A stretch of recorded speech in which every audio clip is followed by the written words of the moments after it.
Ραδιοφωνία SBS, ακούτε το ελληνικό πρόγραμμα. Σήμερα στην επιμέλεια και παρουσίαση του προγράμματος ο Αλέξανδρος Λογοθέτης και στην άλλη άκρη της σύνδεσης μας περιμένει ο Γιώργος Αναγνωστούδης, ο μηχανικός μας και βέβαια ειδικός σε θέματα ηλεκτροκίνητων οχημάτων.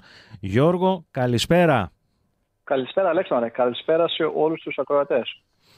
Λοιπόν, συνεχίζουμε σήμερα, είναι το δεύτερο μέρος αυτής της νέας ενότητας που έχουμε ξεκινήσει για τα πλεονεκτήματα και μειονεκτήματα των ηλεκτροκίνητων αυτοκινήτων και θέλω να ξεκινήσω με μια ερώτηση που έχουμε λάβει από ακροατή μας, Γιώργο.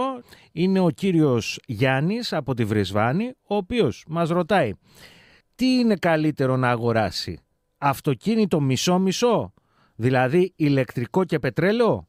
Ευχαριστώ. Αν τελικά είναι καλύτερο το υβριδικό που λέμε, έτσι. Ναι, προφανώς το υβριδικό αναφέρεται. Το αν είναι καλύτερο ή χειρότερο εξαρτάται από τη χρήση. Λοιπόν, μπράβο. Και έχουμε ερώτηση γι' αυτό. Ποια είναι τα βασικά κριτήρια για να διαλέξει κανείς κάποιο αυτοκίνητο που έχει ηλεκτρικό κινητήρα? Άρα να το απαντήσουμε του κύριου Γιάννη σε λιγάκι που θα πούμε ακριβώς για αυτό το θέμα, Γιώργο. Τι λες? Ναι, βεβαίως, ναι. Πάμε τώρα να συνεχίσουμε.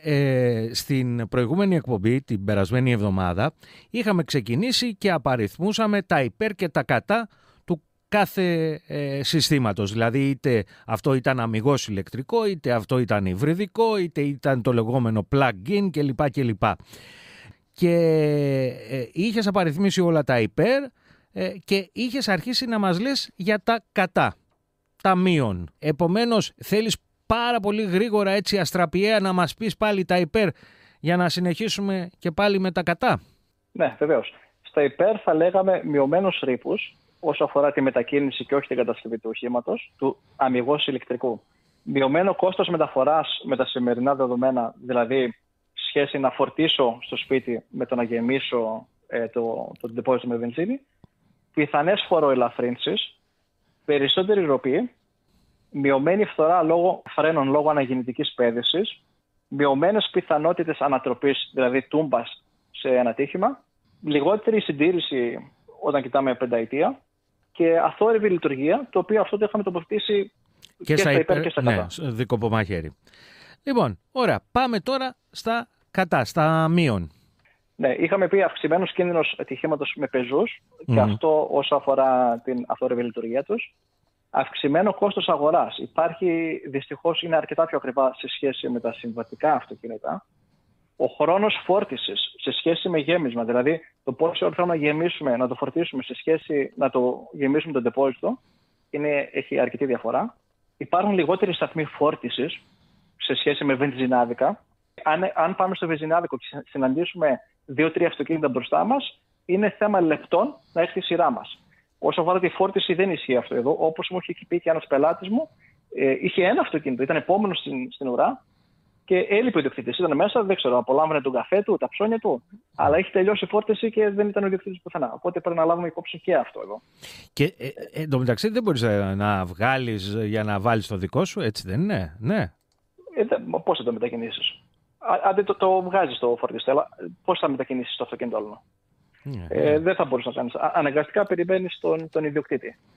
Υπάρχει ένας νέος όρος που λέγεται άγχος αυτονομίας, το οποίο πριν δεν το συναντούσαμε και φαίνεται να υπάρχει σε κάποιους ανθρώπους που έχουν ηλεκτρικό αυτοκίνητο που τους έχει δημιουργηθεί ένα άγχος το αν θα φτάσουν τελικά στον προορισμό τους ή στο σταθμό φόρτισης. Κάτι άλλο που έχουμε να πούμε στα κατά?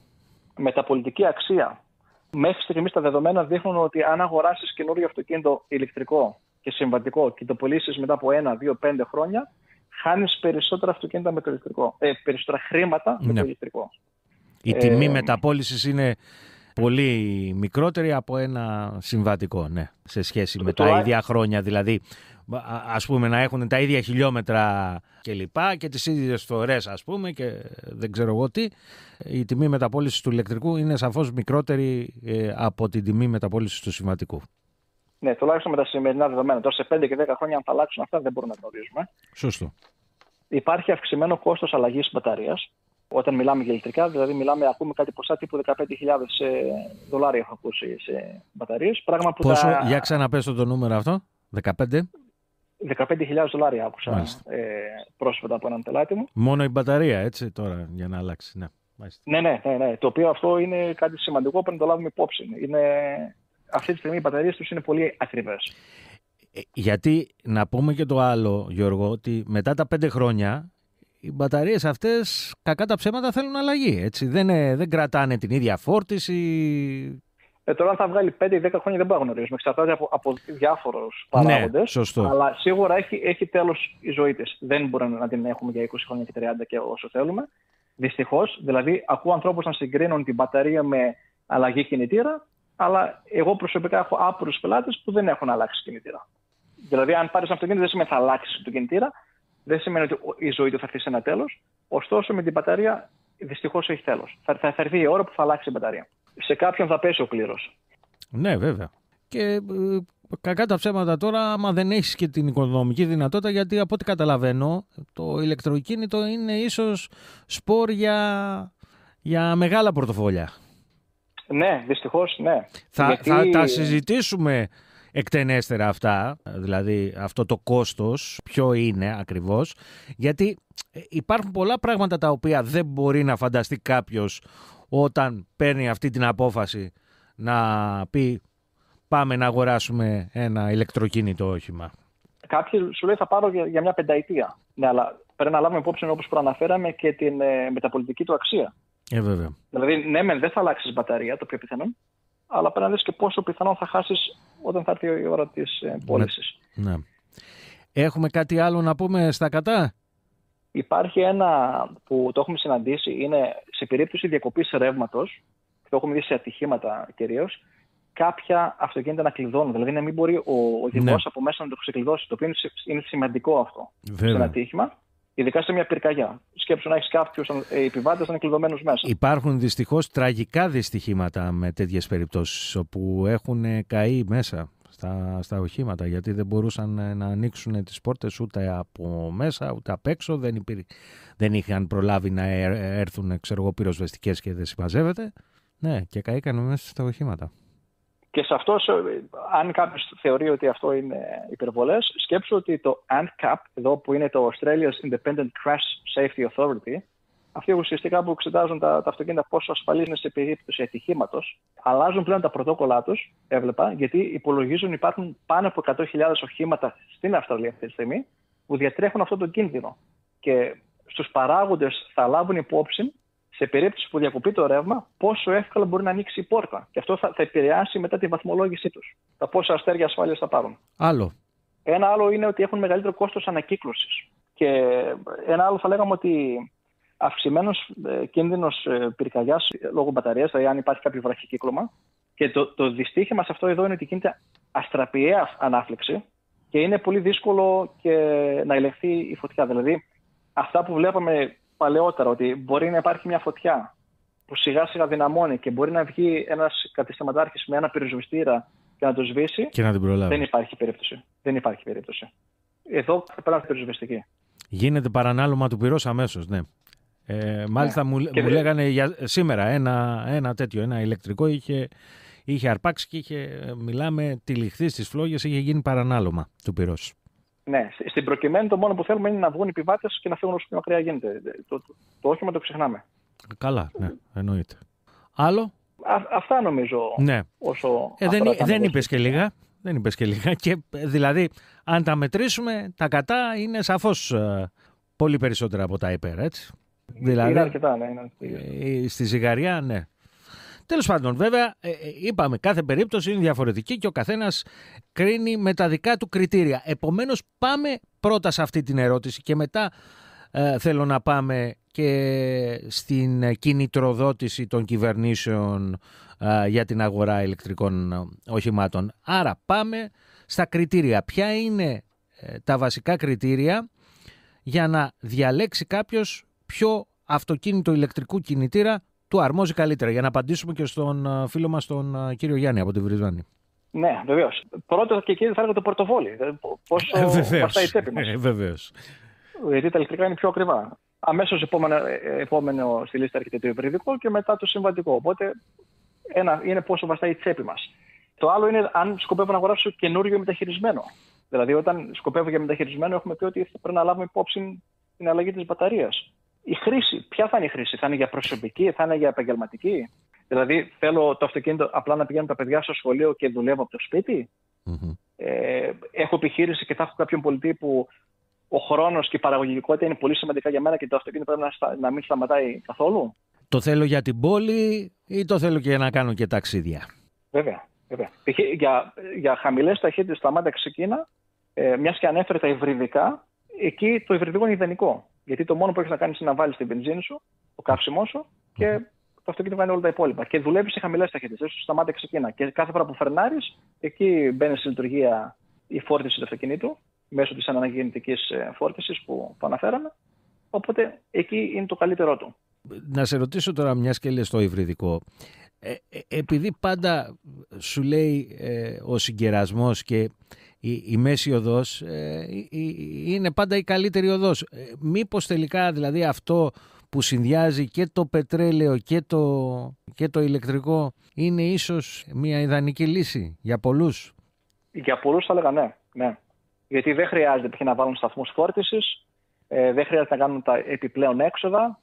Καθαρά πήγαν στο βενζινάδικό τους, δεν έχουν όλα αυτά τα κατά τύπου όπως αναφέραμε, αναμονές και όλα αυτά τα προβλήματα. Και σύν ότι ένα αυτοκίνητο που θα τους έδινε π.χ. 500 χιλιόμετρα αυτονομία, ακούω περιπτώσεις με τα υβριδικά να παίρνουν σχεδόν τα διπλά. Γιατί έχουν αυτό το υπέρ. Χωρίς να αλλάξουν τίποτα αυτοί, εκτός του αυτοκινήτου δηλαδή. Βέβαια είναι ακριβά. Δηλαδή ξέρω ότι είναι πολύ δημοφιλή κάποια υβριδικά μια συγκεκριμένη μεγάλη αυτοκινητοβιομηχανίας. Δεν θα πούμε το όνομα, να μην κάνουμε και διαφήμιση. Είναι πάντως πολύ μεγάλη αυτοκινητοβιομηχανία, ιαπωνική, έτσι. Και όποιος κατάλαβε. Λοιπόν, είναι ακριβά αυτά τα υβριδικά, έτσι δεν είναι? Πόσο πάνε, 60.000? Είναι πιο ακριβά από τα συμβατικά. Όσο αφορά το κόστος, τα συμβατικά είναι τα πιο φθηνά. Υπάρχουν κάποιες εταιρείες, όπως έχεις αναφέρει. Ξέρεις για ποια λέω, τα οποία τα χρησιμοποιούνται κατά κόρον σε αυτές τις εταιρείες, Uber κλπ. Ναι, ξέρεις ποια λέω. Και έχουν φανεί στον χρόνο, έχουν δείξει ότι είναι και αξιόπιστες. Δηλαδή, εδώ ο κόσμος τα αγοράζει σχεδόν 25 χρόνια. Είναι αξιόπιστες εταιρείες για το σύστημα αυτό. Τώρα, βέβαια, αν θα βγει κάποια νέα εταιρεία και αποφασίσει να αλλάξει την ποιότητα των υλικών, αυτό δεν το γνωρίζουμε. Αλλά τουλάχιστον έχουμε δει ότι γενικά αυτά διαρκούν στον χρόνο. Τι άλλο έχουμε να πούμε για κριτήρια, υπάρχει κάτι άλλο? Ναι, όπως είπαμε, έχει να λάβει υπόψη να κάνει κοντινές ή μακρινές αποστάσεις και όπως και ο μέσος όρος ταχύτητας, δηλαδή με πόσο θα ταξιδεύει. Θα είναι από 0 μέχρι 60 ή θα είναι 100. Δηλαδή πάλι μπορεί να κάνει μια κοντινή απόσταση, αλλά είναι περιφερειακό. Οπότε το υβριδικό σύστημα είναι σχεδόν άχρηστο σε αυτή την περίπτωση. Γιατί δουλεύει σε χαμηλές ταχύτητες. Κατάλαβα. Οπότε στο σταμάτα ξεκινά από φανάρι σε φανάρι είναι ιδανικό το υβραδικό σύστημα. Θα λάβουμε υπόψη αυτό και το μέσο όρο ταχύτητας ανά ταξίδι. Κάθε πότε χρειάζεται να φορτίσω, να γεμίσω. Αυτό έχει να κάνει με τα πόσα χιλιόμετρα κάνω καθημερινά. Το λάβουμε και αυτό υπόψη.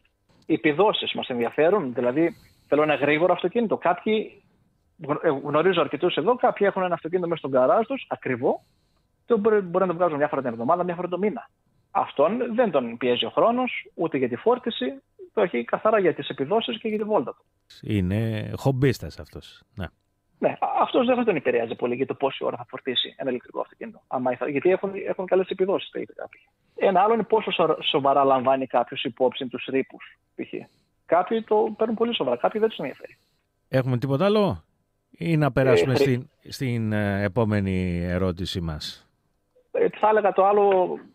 Να υπολογίσει δηλαδή για τα πόσα χρόνια το κρατήσει, αν θα κάνει απόσβεση την επιπλέον διαφορά που θα διαθέσει. Θα δώσει αρκετά παραπάνω χρήματα, π.χ. για ηλεκτρικό. Νοικιάζω σπίτι, μένω σε διαμέρισμα. Αυτό επίσης είναι σημαντικό γιατί αν νοικιάζω σπίτι, δεν μπορώ να βάλω ένα σταθμό φόρτισης. Ο ιδιοκτήτης δεν με αφήνει να βάλω καρφί, να βάλω ένα κάδρο. Ακόμα και να μην ιδιοκτήτης διαμερίσματος, επίσης υπάρχουν φορές που ακούμε ότι δεν επιτρέπουν στο σύνολο να μπει σταθμός φόρτισης γιατί διαφωνούν οι υπόλοιποι. Ναι, και μάλιστα υπάρχουν κάποιες πολυκατοικίες που κάτω στο υπόγειο πάρκινγκ που έχουν, έτσι, στο χώρο στάθμευσης, απαγορεύεται η φόρτιση ηλεκτρικών αυτοκινήτων γιατί υπάρχει κίνδυνος εκδήλωσης πυρκαγιάς.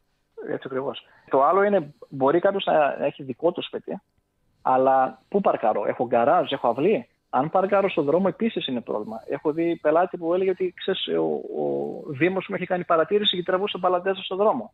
Το θεωρεί κίνδυνο για τους πεζούς. Οπότε να λάβει υπόψη και αυτό εδώ. Ναι, βέβαια.